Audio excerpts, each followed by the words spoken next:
Chapter 1, A Hot Time in the Old Town 2. Chapter 1, A Hot Time in the Old Town Tonight. Wonder where everybody is. The young man slouched under a tree muttered to himself. They're usually out of there by now. Sarah's sermon must be unusually long-winded today. He muttered an irritated curse as a particularly strong gust of wind flipped his hair over his head and into his face. He wore it to shoulder length, so there was a lot of it. Arg. Maybe Sarah was right about me cutting this stuff, though. He shoved the blue mane back into place. Nah, she'd be disappointed if I actually listened to her instead of letting her talk about it more. Maybe in another month. Ah, here they come. About time.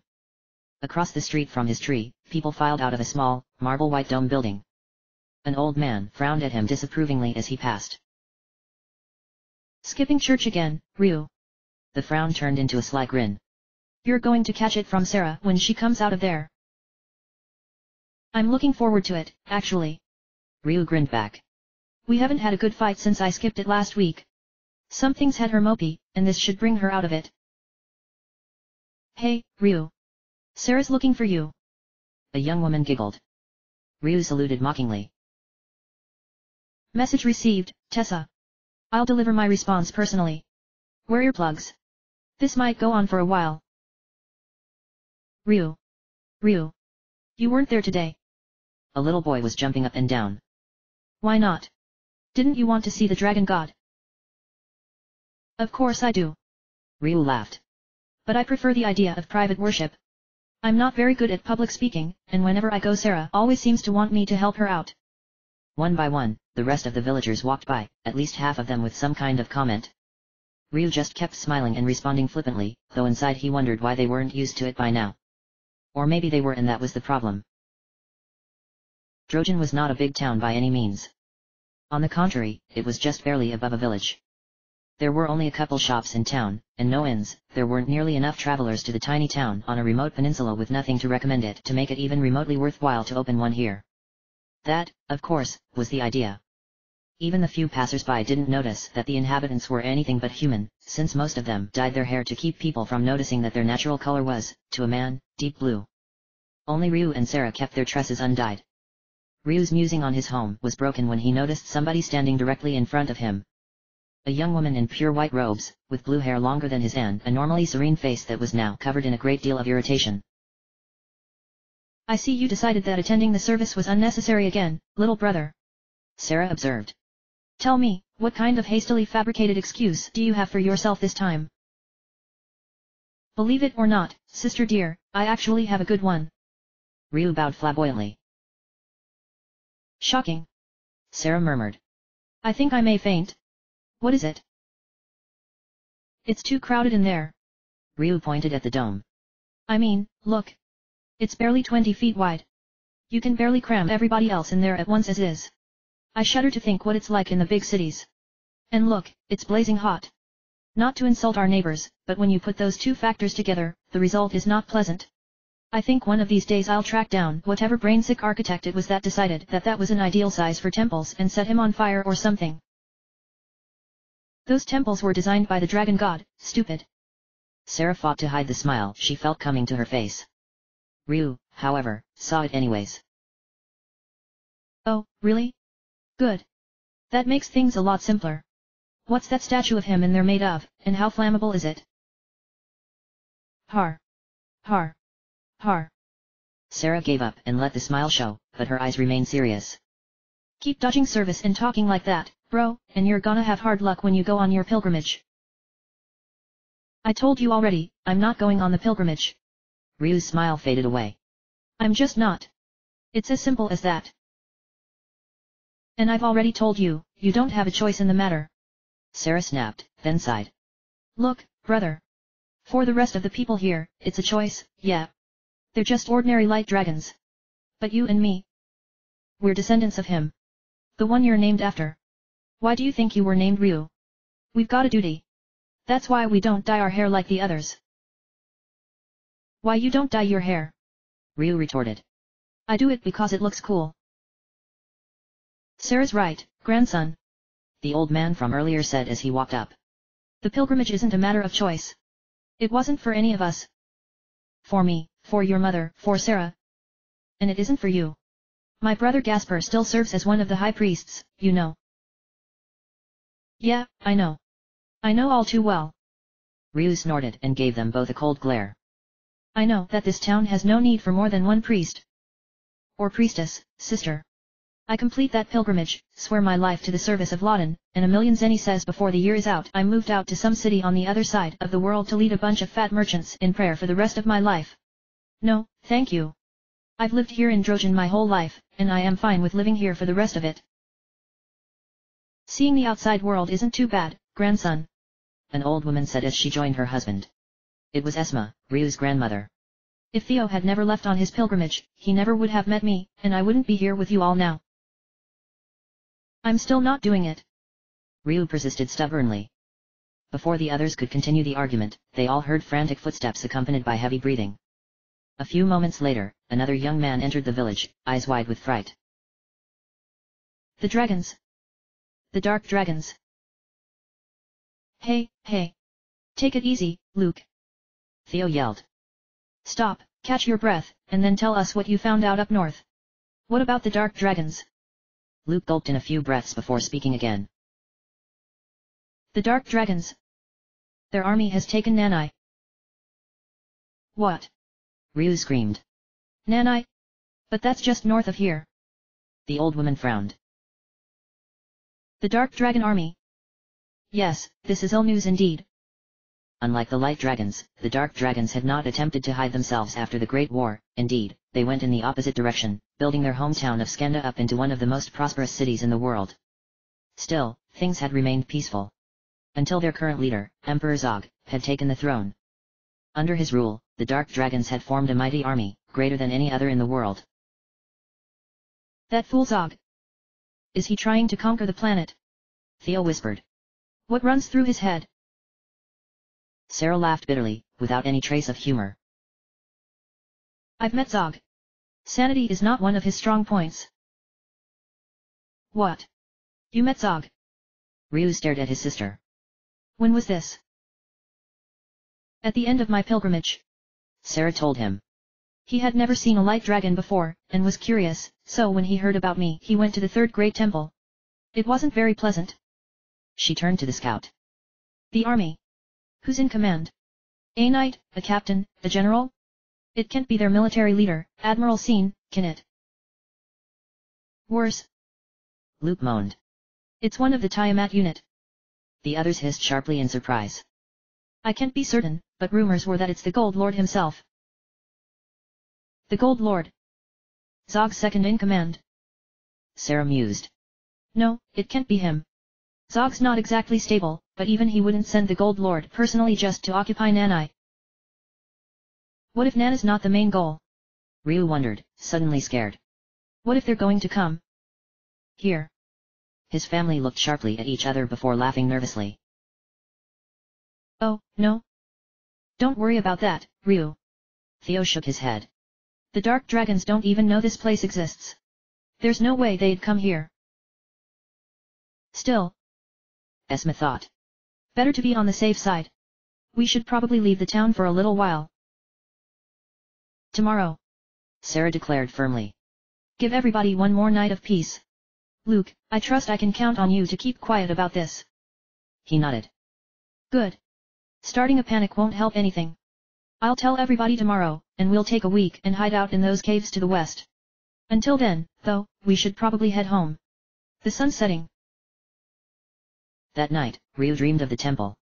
He was walking down the streets of the town towards it, and for some reason, everything had a sooty red glow to it. Something deep inside screamed at him that this was horribly wrong, but he felt an odd detachment from it all. He didn't even blink when soldiers with sharp weapons dripping blood ran across the path, he just waited for them to pass and continued on. The normally pristine white temple was affected by the red light like everything else, almost a blood red. Above it, a humongous figure crouched, bigger than the entire town. Scales shifted and breath hissed, but he ignored it and walked into the temple. Inside, he walked down the tiled path and stopped in front of the statue at its center. About 8 feet tall, the statue was carved out of a dark, almost black-green stone and represented a dragon reared up on its hind legs. Ryu kneeled in front of it and closed his eyes, bowing his head in prayer. A cold hand placed itself on his shoulder, and he looked up to see that the statue had come to life. That place in the back of his mind was shrieking warnings even more, but Ryu remained calm as its eyes glowed with blue lights. It is time, warrior. You must go into the world once more. The time has come for you to emerge again, Ryu.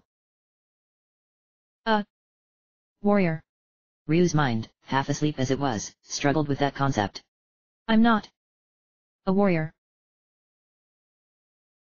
Indeed you are. You have been a warrior since birth. The statue smiled briefly. You were named Ryu for a reason. Go forth, Ryu. Return yourself to the world and push back the darkness. Throughout the conversation, the red glow had grown more and more pronounced. The statue looked around as if noticing it for the first time. Enough of this. There is no more time. Hey. Ryu muttered. The statue grabbed his other shoulder and stared straight into his eyes. Wake up, warrior. Disaster has struck. Your people need you. The world needs you. It needs the power of the light dragons once more. The red glow was suffusing everything, and now it was getting hot. Hotter. Ryu stared as the statue was covered in fire. Wake up, warrior. Wake up. Ryu, wake up. Hurry. Wake up, Ryu. You'll die if you don't wake up. Esma was shaking him frantically. He jerked upright in bed. Hey? What is it? He looked around, horrified, to see flames everywhere. That part wasn't just a dream. The entire village is on fire. Everything is burning. We need to get out of here, now. Esma shouted. Ryu's room was in the basement, and nearly everything was wood. Ryu jumped out and grabbed a robe, shoving it on even as he and his grandmother ran. As they passed Sarah's room, Ryu stole a quick glance inside and noted with relief that she wasn't inside. A loud cracking noise up ahead drew his eyes front and center just in time to see a flaming beam from the ceiling fall down, separating him from Esma. Ah, hell. I'll take care of this fire. She held her hands out and concentrated, muttering a few words. A moment later, ice burst from her palms and covered the beam, putting out the fires. Ryu moved forward to catch her as she slumped forward. You okay? Just give me a moment. She straightened up. Ryu. I didn't think I had gotten this bad. 50 years ago, I was one of the best magicians in the world. And look at me now, barely able to douse a small fire. We can't talk about this now, Grandma. We need to get out of here now. The two of them ran upstairs to the ground floor. Everything was stone here, and the fire hadn't reached the roof yet. Almost all the villagers were gathered around, and Theo was trying to calm them. Ryu. Up here, we should be safe from the flames for a little, at least. Esma sat down heavily in a chair. Ryu nodded and walked over to his grandfather. What happened, Grandpa? Why is everything burning? This can't be just because of some accident with a torch or anything. We don't know what caused the fire. Theo shook his head. The good news is, everybody's safe. Well, almost everybody. Luke hasn't shown up yet. The fire's so intense. It can't be natural. One villager spoke up.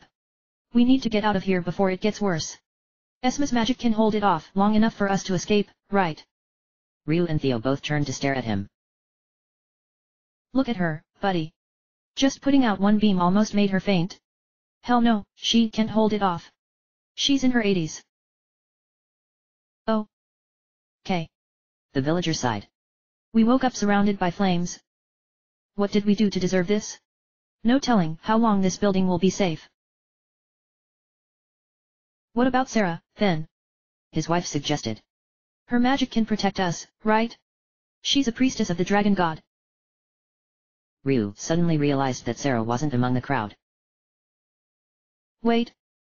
Where is Sarah? Out looking for Luke. She'll be fine, Ryu. Theo assured him. As if on cue, the door slammed open, and Sarah and Luke stormed in. The young man's face was filled with raw fear and terror, but Sarah's features were locked in an icy fury. Sarah, what is it? What's happening? Ryu asked her. She stopped for a moment to get control of herself before responding. This fire. It's the dark dragons. They did it. Everybody in the room went white. Their army is surrounding the town. Theo swore loudly and smashed his fist against a wall. They knew we were light dragons. They came here intentionally to wipe us out. Luke stepped forward. I heard some of the soldiers talking. If they were right, Emperor Zog is going to try and conquer the world. We're just one of his targets. Theo swore again. Zog is an insane fool. Why are they coming after us? Ryu demanded. We haven't done anything to the dark dragons in thousands of years. Zog fears us, that's why. Esma walked over to her husband, eyes glittering. He doesn't know that Sarah's the only one of us still able to use the power of the dragon god, and he's not one to take chances. The light dragons fought the dark dragons once, and he's trying to make sure we don't do it again. Theo stalked over to an old cabinet and pulled out an ancient sword, jaw clenching and unclenching rhythmically. I won't sit by while Zog's armies march in here and destroy our home. I say we act now and fight back. They've got us surrounded, so we can't escape, and that means there's only one thing to do. We may not have the dragon power, but we can still fight. Esma slowly nodded. I'll use my more powerful magics against them, even if it costs me my life. Let's go. The other villagers began to murmur in agreement. As they turned towards the door, one person stood in their way. Wait. Sarah held up her hand. We can't do this. They're trained soldiers. We're just villagers. We'd be slaughtered. Luke stepped forward. We can't just give up, Sarah. And we've got no choice anyways. Let's show them the power of the light dragons. Sarah bowed her head. No. There is one other option. I must do this alone. I'm the only one who can do anything. I'm sorry. Light burst from her palm and knocked Luke back, freezing his expression of shock on his face even as he turned stiff and grey. Theo examined the statue with horror. Sarah. Granddaughter, what have you done? I have turned him to stone. These fires are not hot enough to burn it. She looked at them all gravely. Remember. Me and Ryu are not the only ones with responsibilities. We are all light dragons. Some of us must survive. But stone or not, they'll still find us. Theo ground his teeth with frustration. That is what I shall take care of. Forgive me. She raised her hands again, and one by one, all the villagers became statues as well. Ryu and Theo were the last to be affected. No. Why does it have to be you? The old man croaked. Because I'm the only one who can. You have all suffered enough. I'll get rid of the army. Goodbye, Grandpa. Grandma. She walked over to Ryu. Little brother. Be strong. Now, you truly have no choice. She tucked a slip of paper into the statue's hand, then kissed him on the cheek. When you're a warrior, you will bring peace to this world. Sighing, Sarah walked towards the door, then turned towards the villagers once more. May the dragon god bless you all. She left the house. Outside, every single building had at least some fire on it. Sarah gritted her teeth and walked forward. It was only a few moments before a pair of soldiers noticed her. Hey, a girl. They ran up. One of them leered. A pretty one, too. Maybe we should take her back to Scandal with us. Wait, look at her. The other one frowned. Blue hair. She's a light dragon. Lord Jade was right. And she's wearing white robes. She's a priestess. The first one recoiled in fright. What do we do? Take her to Lord Jade. The second one said after a moment. He'll know what to do with her. Sarah nodded. Very well. I won't cause any trouble. To you, at least. Shall we go? The first soldier started to raise his fist, but thought better of it and called 2 more soldiers over to help. We'll finish searching the area later. Have everybody gather south of the town now. Sarah kept quiet as the soldiers marched her through the south exit of the town into the center of the armies. They stopped in front of the leader. Sir. We've captured a light dragon priestess. Very good. The man murmured. He looked Sarah over, then blinked, as if recognizing somebody he had seen before. Aha. So, now it comes. Release her, then step back, all of you. The soldiers hastily complied, and he bowed stiffly with a mocking smirk. He had long, blonde hair and he wore a pure white cape over fancy armor. Excuse me, Your Holiness. Soldiers are rough by nature. Allow me to introduce myself. My name is Jade, the Gold Lord. The man introduced himself, fingering a stone of his namesake on an amulet he wore. I'm the leader of the Tiamat unit of the Dark Dragon Empire, and the second in command of Emperor Zog. His features were nice, even handsome, but lined with cruelty, and his eyes were empty of all emotion. And you? Priestess Sarah of Drojan. She replied shortly. Enough with the pleasantries. Obviously, you're a dark dragon yourself. Why have you set fire to our village? What have you to gain by this? Ah. You have a point.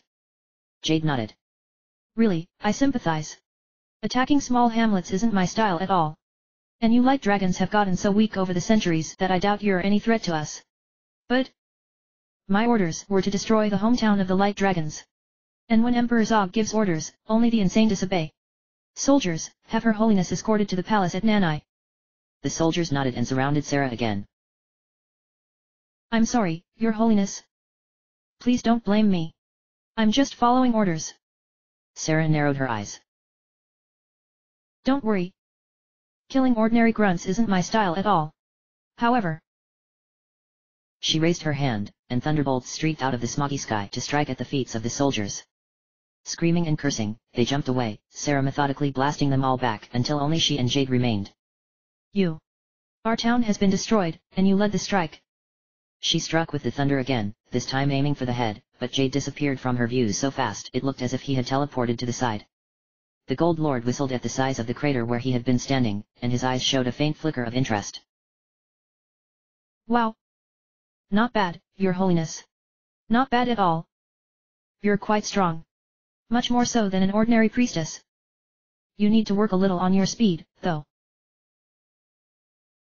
How about this, then? Come on. Snarling, Sarah attempted to strike him down again, but again Jade dodged, moving behind her. I don't think so. Getting better, but still not enough. He shook his head. This is all futile, unfortunately. No matter how good you are, I can't let you interfere with Emperor Zog's plans. It's nothing personal. You know how these things go. Sarah spun on him. Same to you, pal. Nothing personal, but I'm going to stop Zog's plans here and now. She called down the lightning again, this time striking a glancing blow to the armor on Jade's shoulder. Whatever he's up to, your involvement in it ends here. Jade laughed darkly. I don't think so, Your Holiness. Our plans go beyond your current comprehension. For you see, our plans are the goddess keys.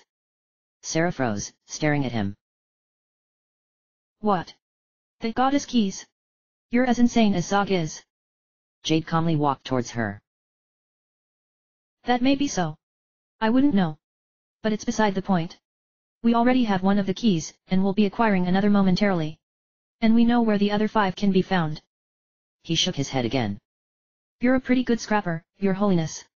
Best fighter I've seen outside of the Dark Dragons in a long time. But you're no match for me, I'm afraid. Not yet. Sarah blinked, suddenly realizing his proximity. Ah. Don't come any closer. She backed away and flung more lightning, but Jade easily stepped aside and advanced on her. What do you plan to do with the goddess Myria, anyway? Are you so foolish as to release her upon the world again? Suddenly, without warning, she struck multiple times at the spot where Jade had been. Futile. Like I said before. The voice came from behind her, and she whirled around to see Jade, without a scratch. It's all over, Your Holiness. He raised a gauntlet arm and flung a cloud of noxious smoke her way, but Sarah jumped back. As she expected, he followed her, and as he was moving, she raised her own arm. Take this, slime. The priestess crowed triumphantly as she released a blistering stream of fire straight into the Gold Lord. Burn, like our home. The flames hit Jade and exploded, covering the area around him in fire. Sarah frowned. With his speed. You didn't even try to dodge. Of course, Your Holiness. Jade responded calmly as he walked out of the fire unharmed.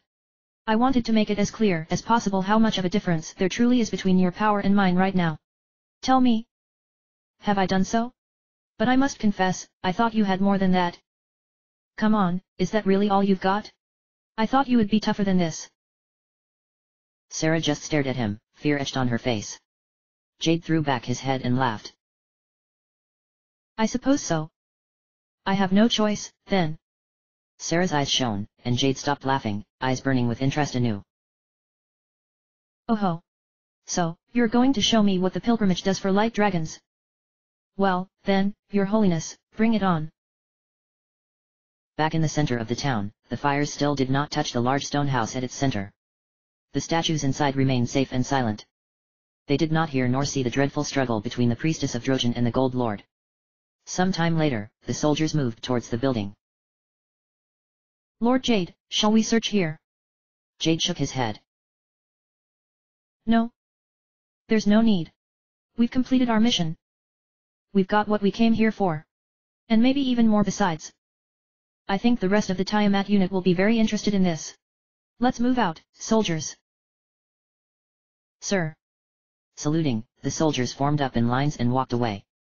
But the flames of Drojan continued to burn long after they had gone. It was a long time before the fires went out of their own accord. Not until the next day had begun did the town of Drojan become cold and dark once more. The instant the last ember died, the people of Drojan had been returned to life. Now, they clustered around Theo and Esma. The dark dragon army had left, leaving none behind.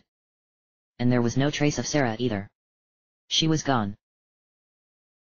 Sarah saved us, Luke muttered, speaking for all of them. We have to fight back. For her sake, if for nothing else. No, you don't. Esma shook her head bitterly. None of you have gone on the pilgrimage. You all renounced the power of the light dragons. You have no more power than ordinary humans, and no fight with the dark dragons. Any of you? No. We are still the same people, the same clan. The villagers continued to rally. We must fight for Sarah. And for the pride of the light drag. Enough. Esma slammed her foot down, and the whole building began to shake, floor cracking, and ceiling falling down. You are not warriors. You are farmers, villagers. And you must think of survival. This entire town is in ruins, soon, it will be nothing but rubble. Go now. Salvage what you can, and escape this place. Still they hesitated. Go. Theo boomed, and as one, the light dragons turned and ran. All save one. Ryu had not moved since he had learned that Sarah was nowhere to be found. He crouched in a corner, face completely blank, rolling a piece of paper back and forth in his palm. Esma turned to look at him, about to speak sharply, but stopped herself and turned back to her husband. Blast it! There is no light dragon clan anymore. Not really. All that's left is powerless villagers. There will never be another hero from our clan. We should leave as well. I don't think so. Theo shook his head. I think there is one here who would dispute that theory of yours. Right, Ryu. His grandson remained motionless for a moment more, then slowly stood up. I am leaving now. He looked at both of them. I'm going on the pilgrimage. I'm going to master the power of the light dragons. Theo nodded. I know I should try to stop you, Ryu. But I can't. I'd go with you if I wasn't too old. Esma started to say something, but stopped again and shook her head. Ryu, just let me ask you. Why? Sarah wanted it. Ryu responded without any emotion. She left this in my hand. It's directions to the first dragon shrine. She had planned to give it to me on my next birthday, but when this happened... He rubbed his eyes. I have to go. She was right all along. I'm going to use the power of the dragon god. I'll find her. There was no body. She's not dead. The dark dragons still have her. Wherever Sarah is, I'll get her back from those stinking savages. The young man's eyes blazed. And then I'll kill Emperor Zog. Theo blinked. Zog? You think you can kill him, Ryu? It's not possible. In my present state, no. Ryu agreed. But once I've unlocked the light dragon's power, I will. Don't try to stop me, either of you. I've made up my mind on this. I'm going, and I'm doing it now. We won't. Esma promised. Maybe I was wrong. Maybe the light dragon bloodline hasn't gotten as weak as I had thought. You might just have a chance. Here, Digging into her pocket, she pulled out a pouch and gave it to her grandson. It's not much. Only 300 zeni. But it's all we've got. Take it. Go to the city of Kamlin in the north. You can buy equipment and supplies for the trip. Speaking of that, A voice came from the door. The three of them turned to see all the villagers coming back in. Luke cleared his throat. Ryu. I'm sorry. Theo and Esma are right. None of us would be able to help you if we came along. We heard where you're going, Ryu. A lady who had formerly run a store continued talking after him. But we have to help you somehow. So we all chipped in. Like Esma said, we don't have much, but this is all we can do. We just hope it helps you. She laid down a package, apparently a mass contribution from all the villagers, and opened it. A small, thin saber, an old, weathered red cape, a wooden shield, a few medicinal herbs, an antidote for poison and some meager food supplies. Ryu looked it over, then gave them all a thankful grin. This is great, all of you. Thanks. Are you sure you can stand to lose all this? Promise us something in return, Ryu. Her husband, the former weapons dealer for the small town, growled. Bring back Sarah to this town. And that madman Zog's head on a spear too. I will. Ryu picked up his new sword and saluted them. I swear it by the dragon god himself. He turned back to his grandparents. Kamlin north of here. Right. I'd have to go that way anyways to get off this peninsula. But after that, I don't know. These instructions don't mean anything to me at all. Look. He showed them the note Sarah had left in his hand. South of the Silent Guardian. Across the Snake of Blue. The first Dragon Shrine. We'll be waiting there for you. Yup. That's correct, all right. Theo grunted. Same instructions I followed when I was your age. But what do they mean? I need to know, grandfather. Ryu protested. The old man just shook his head. I'm afraid I don't rightly remember, my boy. It's been too long, and besides, part of the pilgrimage is solving that yourself. The dragon god was the one who wrote the instructions, and every dragon who goes that way has to figure them out themselves. All I can tell you is that it's in the east. Head north to Kamlin, then east. Right? I'll do that, then. Ryu sighed. Once I reach the first dragon shrine, will they have directions to the next one? Theo nodded. Okay. I'd best be off, then. The sun's rising, and I want to get in a full day of walking to start. Goodbye, Ryu. Esma whispered, tears in her eyes. Theo nodded as well, unable to speak. Ryu just smiled sadly. Goodbye. Hugging each of his grandparents, he then shook the hands of all the villagers before leaving the house and then the village. The sun was rising behind him as he left by the west gate, and its first rays caught on the old red cape he now wore. Sarah. Zog. Wherever you are. I'll find both of you.